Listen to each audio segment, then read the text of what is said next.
দখলদার ইসরায়েল কর্তৃক গাজা ও রাফায় গণহত্যার প্রতিবাদে জাতীয় প্রেস ক্লাবের সামনে বিক্ষোভ সমাবেশ করেছে গণশক্তি সভা।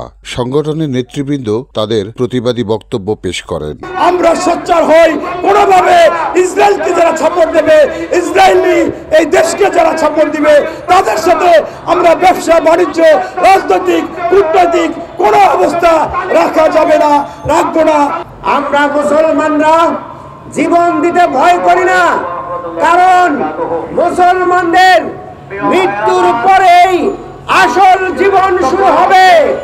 আমরা এই শাহাদাতকে কোনোভাবেই ভয় করি না।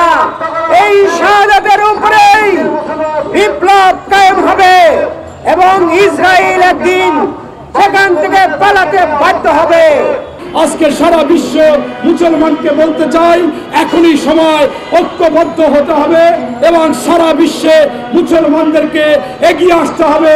প্রয়োজনে যে যার দেশ থেকে ওই ইসরায়েলের বিরুদ্ধে আমাদের লং মার্চ করতে হবে, এমনকি ইসরায়েলের সকল পণ্য বর্জন করতে হবে, সেই ইসরায়েলের সাথে কূটনৈতিক সম্পর্ক বর্জন করতে হবে।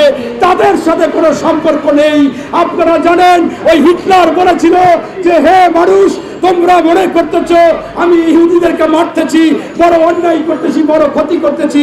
তোমরা এক সময় প্রমাণ পাবে যে এই ইহুদিকে আমি কেন মারতেছি। এরা মানুষ না, এরা পশু। এরা মানুষ না, এরা অমানুষ। এরা মানুষ না, এরা সন্ত্রাসী, এরা দখলবাজ, এরা আপনার হিংস্র।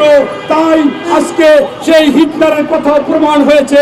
বিক্ষোভ সমাবেশে প্রধান অতিথি হিসেবে উপস্থিত ছিলেন নিরাপদ সড়ক আন্দোলনের অগ্রদূত চিত্রনায়ক ইলিয়াস কাঞ্চন।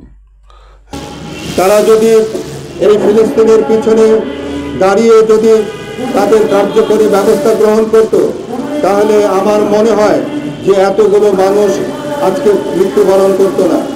তো কাজেই ওয়াইসি কার্যক্রমকে সুদৃঢ় করার জন্য, তাদের ব্যবস্থা গ্রহণ করার জন্য আমি আহ্বান জানাচ্ছি। আমি মুসলিম বিশ্বকে একত্রিত হয়ে এর প্রতিবাদ করার জন্য আমি আহ্বান জানাচ্ছি। সারা বিশ্বের নির্যাতিত মুসলমানরা একত্রিত হোক, মানবতার জয় হোক। আমি আমার সাংবাদিক ভাইদেরকে আবারও আমি আমার আন্তরিক অভিনন্দন জানাচ্ছি।